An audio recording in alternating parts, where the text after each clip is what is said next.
Travel along, Catholic pilgrims, as we learn from St. Augustine, Doctor of the Church, while we read his book, Confessions.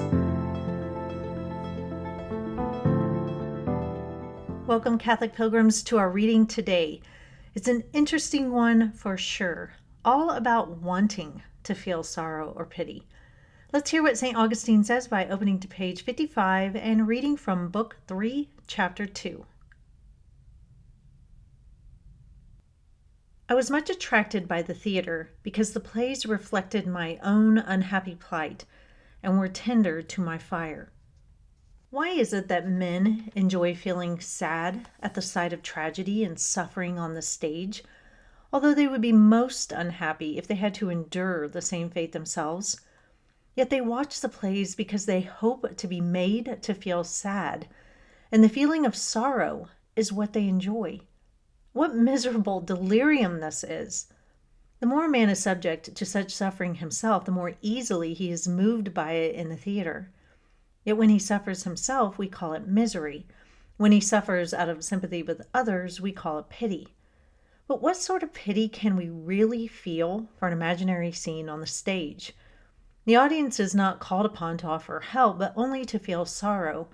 And the more they are pained, the more they applaud the author.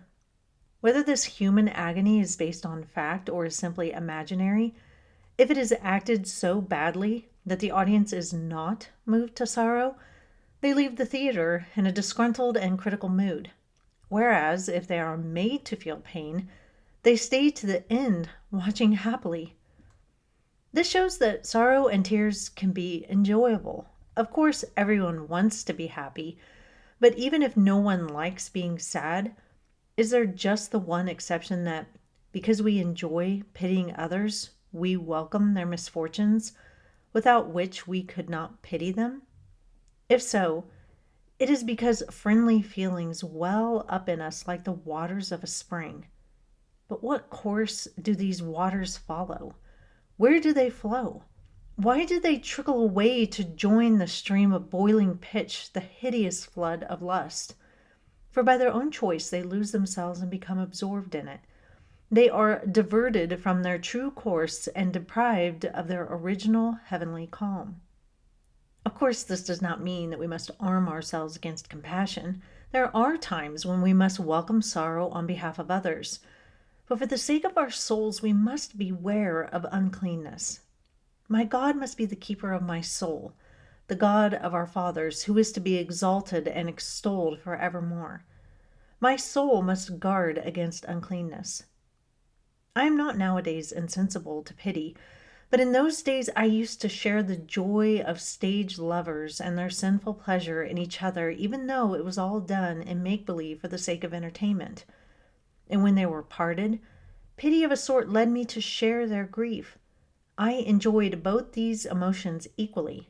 But now I feel more pity for a man who is happy in his sins than for one who has to endure the ordeal of foregoing some harmful pleasure or being deprived of some enjoyment which was really an affliction. Of the two, this sort of pity is certainly the more genuine, but the sorrow which it causes is not a source of pleasure. For although a man who is sorry for the sufferings of others deserves praise for his charity, nevertheless, if his pity is genuine, he would prefer that there should be no cause for his sorrow. If the impossible could happen and kindness were unkind, a man whose sense of pity was true and sincere might want others to suffer so that he could pity them.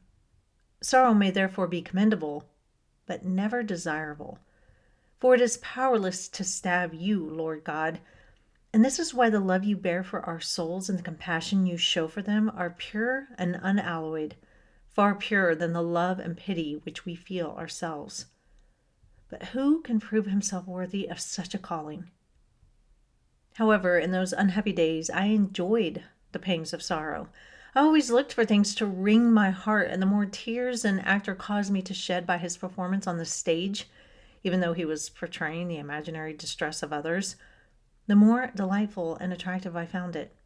Was it any wonder that I, the unhappy sheep who strayed from your flock, impatient of your shepherding, became infected with a loathsome mange? Hence my love of things which made me sad. I did not seek the kind of sorrow which would wound me deeply, for I had no wish to endure the sufferings which I saw on the stage. But I enjoyed fables and fictions which could only graze the skin. But where the fingers scratch, the skin becomes inflamed. It swells and festers with hideous pus. And the same happened to me. Could the life I led be called true life, my God? As you all probably know by now, my degrees are in criminology, specifically focused on sexual violence crimes. I once was also part of the cold case team in Bay County, Florida, so I got to work some murder cases as well. Any type of job that involves dealing with the worst of the worst in society is depressing, but somebody's got to do it. But because of the work, you become very jaded and cynical.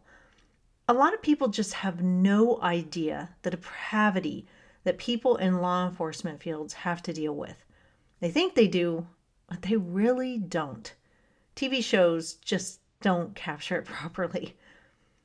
Now, over the past few years, I have found that many women have gotten sucked into listening to murder case podcasts, like real life murder case podcasts. If they're listening to these podcasts, they start to become very paranoid and isolating. I believe I've told this before, but as an example, I was at a graduation party for my husband when he graduated from Air War College, and I met a wife of one of the guys in the class. And I had heard that they were possibly moving to Las Vegas, and so when I met her, I said, "Hey, I heard you may be moving to Vegas. We used to live there." And she immediately said to me with a scared look on her face, "Is there a lot of murder there?" And taken aback, I was kind of like, "What?" And her husband swooped in and said, "She listens to this murder podcast all the time, and now she's paranoid that murderers are everywhere." And then I got why she was acting the way she was acting.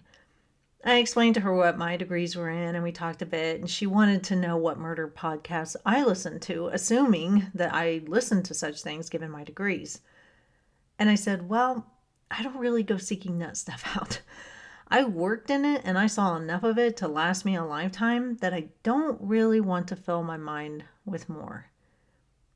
Now, it's okay to be informed and be knowledgeable about dangers that are out there and what is going on in the world, and to be aware of the state of the world. As we say in the military life, have situational awareness. It's another thing to go deep diving into depravity all the time. It's also okay to watch movies or listen to songs that invoke sadness or sorrow. My dad says that sometimes he listens to songs that help massage scars of old emotional wounds. It's a bit of the grieving process. But it's another thing to constantly be looking to feel sad or to feel sorrow all the time. And St. Augustine says, quote, "However, in those unhappy days, I enjoyed the pangs of sorrow. I always looked for things to wring my heart, and the more tears an actor caused me to shed by his performance on the stage, the more delightful and attractive I found it." Unquote.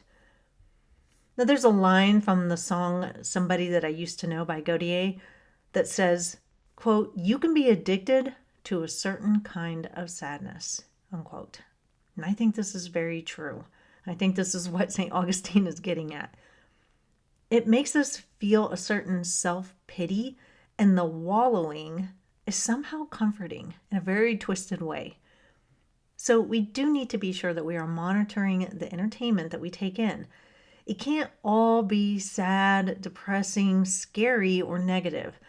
And we do need to spend more time with things that are uplifting, happy, endearing, positive, and full of truth, goodness, and beauty.